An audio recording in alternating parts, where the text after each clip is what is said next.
Did Jason Herzog really stop that fight a little too early? For me, at first, I was like, probably not. That was probably a good stoppage. And then I rewatched it. I'm like, oh, Cannonier actually kind of had his legs under him at the end of that. So yeah, maybe. We also had Dominick Reyes returning to get a win for the first time since 2019. He hadn't won a fight since before he fought John Jones. We had Bruno Ferreira with a beautiful spinning back elbow knockout. We had Raul Rosas win. We had all these great things. Bruno Ferreira, Zach Reese, the white trash king, Punas Horiano, Ludovic Klein, all of that at UFC Louisville.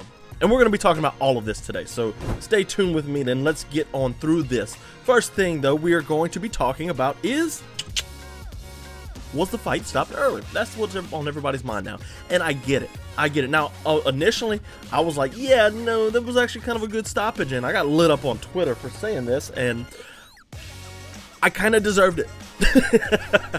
Ooh, there was some people mad at me, like, wow, you have terrible takes tonight. I'm like, do I?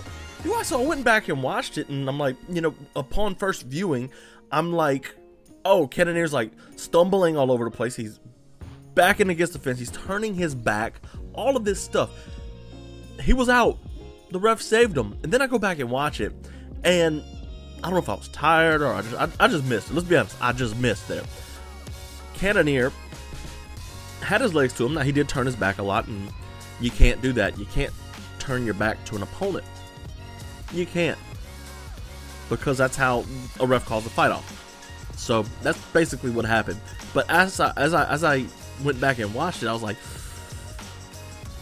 yeah, they got a point. That was a little early. I believe Herzog saw how Cannonier was hurt, and he's like, okay, I'm gonna call it if this keeps going for a few seconds. And then Cannonier starts to slowly recover, and Herzog's like, nope, I'm calling it. And Cannonier's like, dude, I'm better now. I made it. What are we doing? Yeah, but Nassourdine Imavov, he was starting to run away with the fight. Not run away, but he was taking over that fight. Judges had it 2 rounds. 2 judges had it 2 rounds to 1 for Jared Cannonier. But I felt that Imavov took rounds 2 and 3. I felt Jared Cannonier did a good job of trying new things as he went, but he just couldn't implement the game plan he wanted. So Nassourdine Imavov gets the win. It was fantastic. He fought well, actually. He fought like he was a top 5 fighter, and now he's going to get that. He's going to get his top 5 opportunity. And that's good, because middleweight is so, it's congested a little bit, if you want to be honest. I got the rankings pulled up right here. Wow, surprise, right? But Dricus du Plessis is the champion. That's kind of new. Alex Pereira's gone, so that kind of moved that out the way. But you got Sean Strickland, who deserves a title shot. Israel Adesanya, who deserves a title shot. Robert Whittaker, who's been around for forever. Jared Cannonier, Marvin Vettori. Nobody can beat those guys outside of each other. You got people like Brendan Allen come up. Nassourdine Imavov, who won. He'll probably leapfrog Brendan Allen, who is number 6. Paulo Costa's on his way down. Hermanson down. Chimaev's coming. Roman Dolidze probably shouldn't be in there. Cal Barallo, really good. Michelle Pereira, really good. Fluffy Hernandez, Chris Curtis. Those guys are coming up through these ranks, and they are going to make a name for themselves. Nobody's been able to beat these guys. Nobody's been able to beat the Cannonier, the Whittaker, the Vettori, except for each other. And now Nassourdine Imavov proves, hey, I can hang with the best of them. Granted, it is a 40-year-old Jared Cannonier coming off of MCL surgery and a year off, but man, it was a good performance by him, and Cannonier came out with some really cool new things that he wanted to do. But Imavov, he was like, hey, I know my abilities, and I know what's better than, or I know what I have that's better than Jared Cannonier, and that's going to be my hand speed, my straight punching. That's it. That's all I need, right? And he did a good job. He straight punched most of the fight. He doesn't wing in punches, and in the past he hasn't done that either. Only time I've really seen him do that was when he was mad at Roman Dolidze for fouling him, right?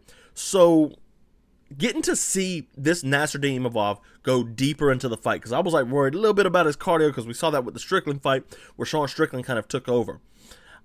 I thought Nassourdine Imavov looked better than he has in any fight whatsoever.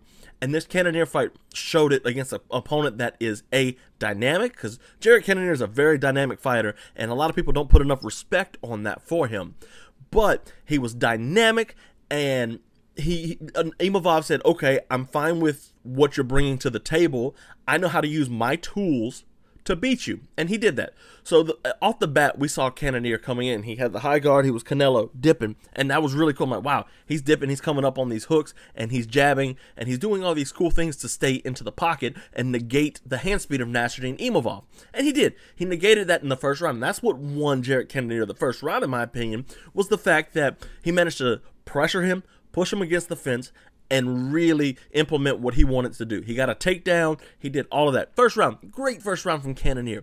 The second round, Nassourdine Imavov figured out, oh, he's leading with the calf kick. And there was several moments to where Jared Cannonier, especially in the second round, Cannonier threw like three or four calf kicks in a row or something like that. And Imavov's like, here's your jab. Oh, here's a cross. Oh, what you got? What you got? Come on, keep kicking my leg. And Cannonier kept kicking his leg 4 times. 4 straight strikes Cannonier threw at the calf, and Imavov's like, go ahead, keep doing it. And when that happened, Cannonier had to adjust. And what Cannonier did to adjust was, instead of with the low kick, he decided he wanted to find the angle. He cut the ring off, and he would step in, he would pivot, and throw. Now, it was an uppercut, it was a hook. He never really would punch straight because Imavov is pulling back if he needed to. Imavov has really good footwork. He knows his range well, and he knew his range well against Jared Cannonier. So, this is that dynamicism that I talk about Jared Cannonier a lot. He's always improving as a fighter, and he's always trying new things in the octagon when it's not going his way. That's part of what won him against Sean Strickland. That's how he beat Marvin Vettori. Marvin Vettori actually kind of didn't make him fight that much different. Regardless, so what Cannonier brought to the table, Nassourdine Imavov had an answer to, and it was with his hand speed. And eventually, Cannonier overcommitted on a strike, and Imavov said, pop, pop, got you.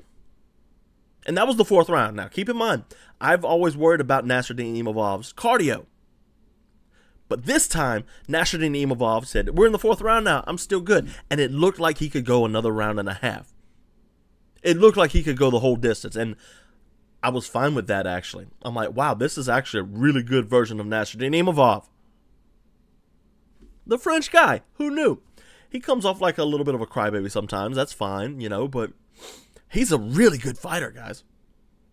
Now, I did have issues like he had long stretches of time against Roman Dolidze where he was caught against the fence and just didn't know what to do there. He showed a little bit of improvement against Jared Cannonier doing this, but it wasn't quite enough of what I like to see. But if he's still working on it, and like this is a problem that he has, and you know, I'm not working on my cage wrestling and stuff. He needs to work out the digging the underhook and what to do after that, because he did dig not the underhook, the overhook. He did dig the overhook a lot. He didn't quite figure out how to turn Cannonier consistently, but he did it enough to where it mattered and to where Cannonier couldn't impose his will on the fight and work on his body. So great fight for Nassourdine Imavov. I was very pleased with his performance, and I'm looking forward to what he brings to the table in his next fight. Who's his next fight? I really don't know. He called out Sean Strickland. Now, that's the only fight where he can go up and fight above him in the rankings. He'll probably be ranked number 5 or 4. He might jump Vettori. He's going to jump Allen. He might jump Vettori. That will put him at 4, taking Cannonier's spot. Cannonier might go down 1. Maybe 2, putting Allen at 5 or Allen at 6 because he's 7, or something. You know what I mean. Anyways, the problem is Sean Strickland absolutely deserves a title shot, and if he's telling the truth after the Paulo Costa fight at UFC 302, Sean Strickland might just sit out and wait for his title shot, and you can't blame him. He deserves it. I mean, the Dricus fight was close, you know. It was a very close fight with Dricus du Plessis. Obviously, Nassourdine Imavov and Sean Strickland have a history. You know, Strickland's the last person to beat him. Chris Curtis has the accidental headbutt. As teammates, they beefing. So, you know, yeah, he was going to fight Ikram Aliskerov. I wish that fight happened. Goodness. Imavov had to withdraw from that. Man, that would have been a banger. But 2-fight win streak. I can't give it to him just yet. Then again, Sean Strickland got a title shot off of beating Abus Magomedov. So I get it. But like, man, Nassourdine Imavov has some good wins. Ian Heinrich, Edmund Shabazian, Joaquin Buckley. That's after his majority loss to Phil Hawes. That was a short notice fight. Lost to Strickland, no contest with Chris Curtis, and then Jared Cannonier now. This guy's pretty legit. He's pretty legit. But if Sean Strickland is like sitting out, he's going to wait on Dricus to fight Israel Adesanya. Going to get the rematch against Adesanya maybe. Or against Strickland. Like, if Sean Strickland sits out, he'll get the next title shot. Probably deserving. So if that doesn't happen, I'd really like to see Nassourdine Imavov versus Brendan Allen. Allen, his hands are okay. They're improving. He's a Louisiana guy, so I'm going to be super biased to Brendan Allen for sure. But his hands are improving. But really what I'm trying to see is Nassourdine Imavov going to do what it takes to handle a guy that's super clinch heavy like Brendan Allen?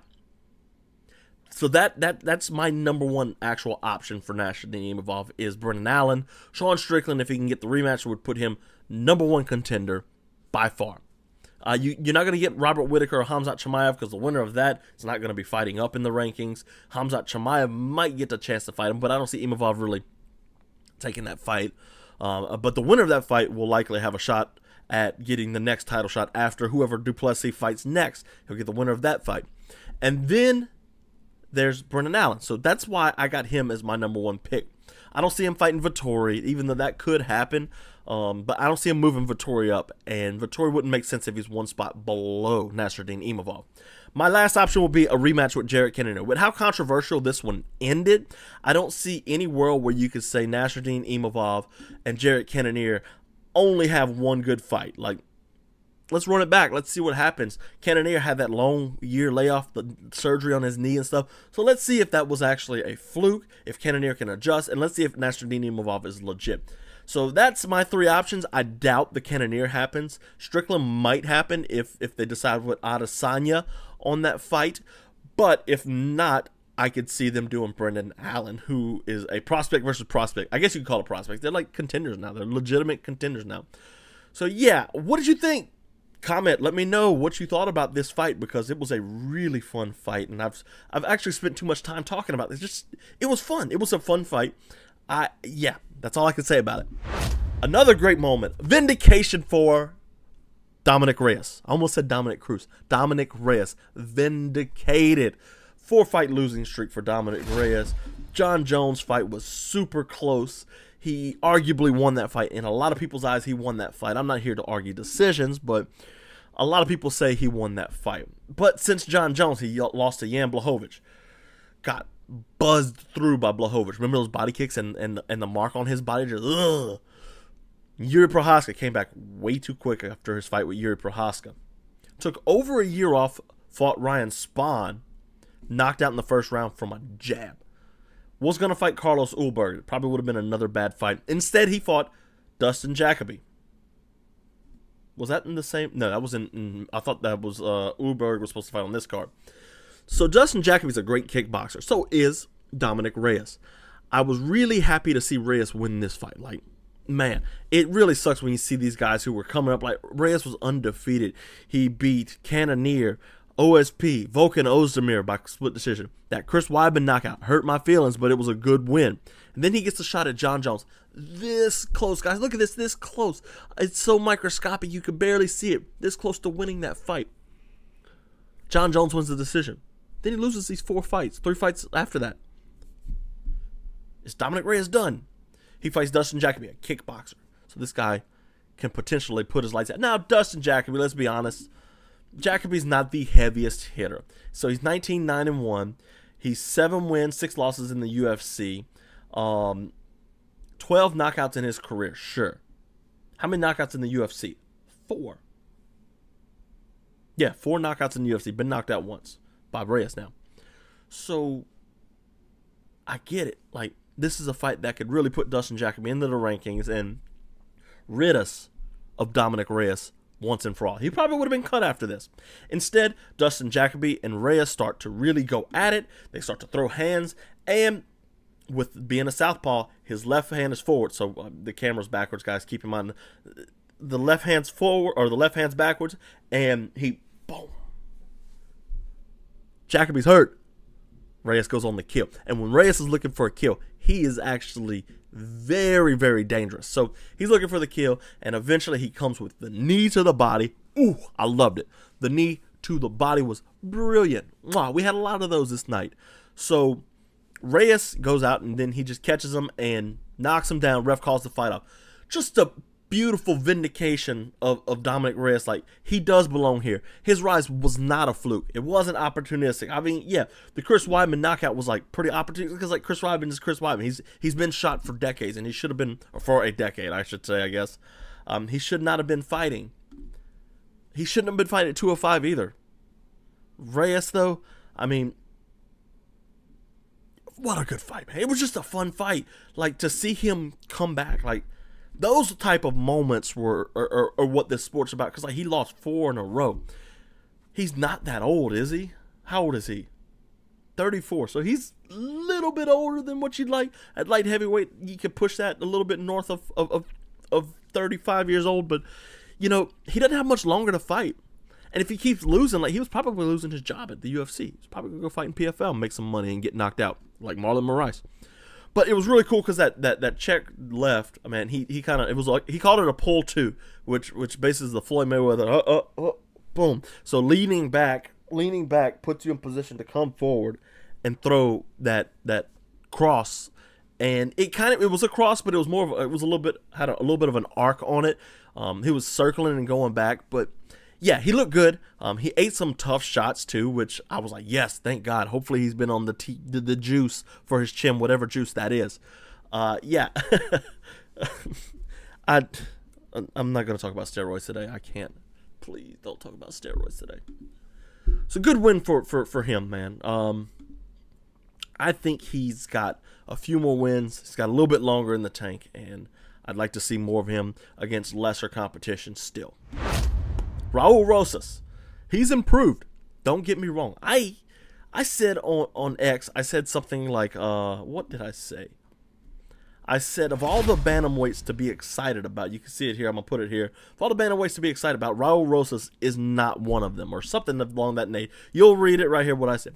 But there's so many good bantamweights, and Raul Rosas is in a division where he might turn out to be okay. He's only 19, guys. It's crazy. You know, he's a really good fighter. It's really hurting my feelings to see fighters from 2004, being born in 2004, make it to the UFC. I'm getting so old.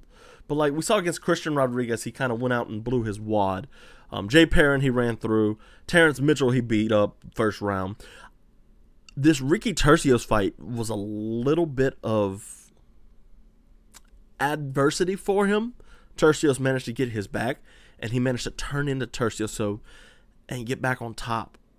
That's what I like to see from these guys.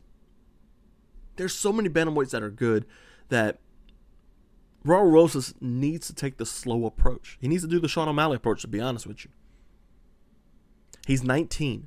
He's not an old man like me. He's 19. He can still learn things and pick it up like that.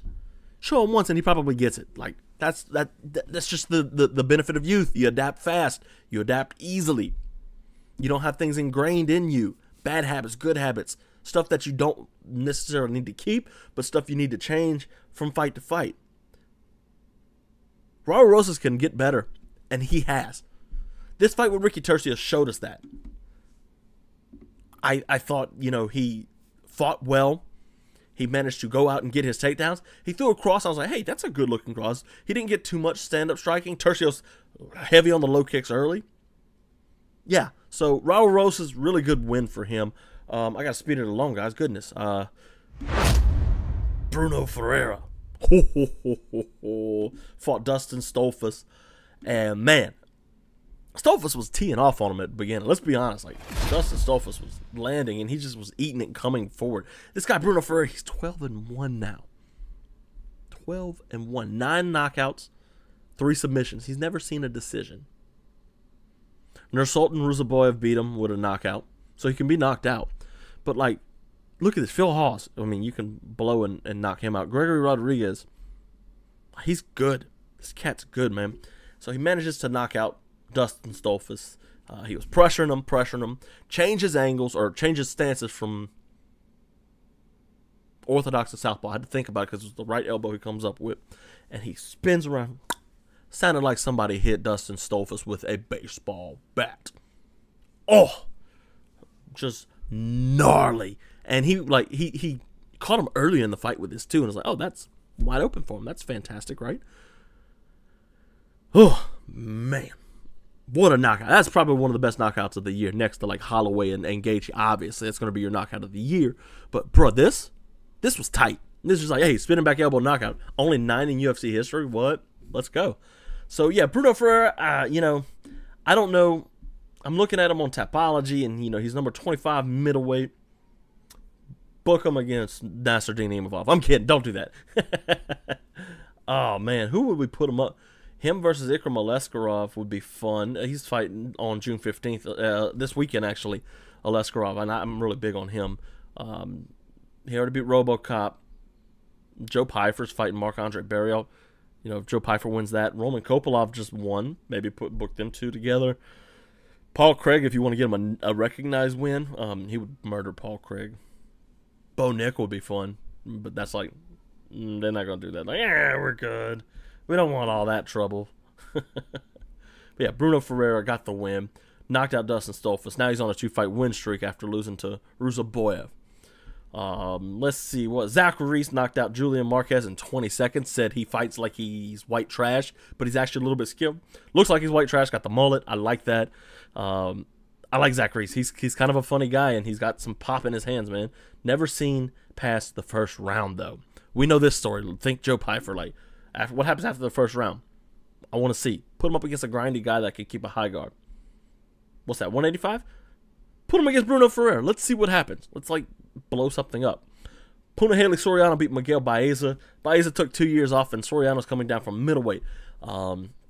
Basically, Soriano kind of just grabbed a hold and put him on the ground, put him on his back. Now, Baeza, who's traditionally a striker, threw up some cool submissions. We got some heel hooks and all that, but at the end of the day, Soriano managed to get the win. Ludovic Klein beat Thiago Moises after Moises kind of looked okay. Ludovic Klein, though, has now won 5 straight fights. AJ Cunningham, Ignacio Bahamundis, which hurts my feelings, Mason Jones, and Devontae Smith. It's after a loss to Mike Trezano and Nate Landwehr. But I think Ludovic Klein's on the way up.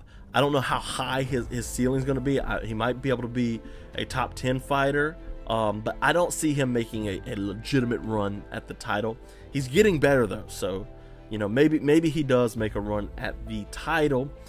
Carlos Paredes beat Charles Radke with a beautiful knee to the body. Remember, I talked about knees to the body earlier. That was one of them. Brad Katona beat Jesse Butler in a weird fight. Montana De La Rosa beat Andrea Lee. Daniel Marcos and John Castaneda, he beat him. Denise Gomez, the first, or no, that's later on, beat Eduardo Mora. Taylor Lapalus beat Cody Stamann. Okay. And then Pooja Termar, the first Indian fighter in the UFC, the first Indian fighter to win in the UFC, beat Rayan Amanda. And that was a weird fight, too. That was a close fight.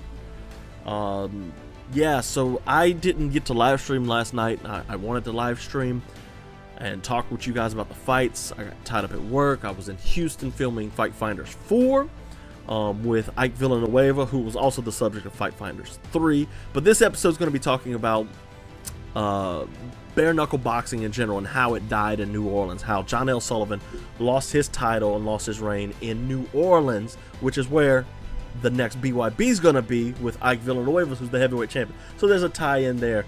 So I was busy filming that. You guys should check out Fight Finders 3, though. That's the original bare knuckle. Check out all the Fight Finders, right? But this one's the one. This is it. Check it out.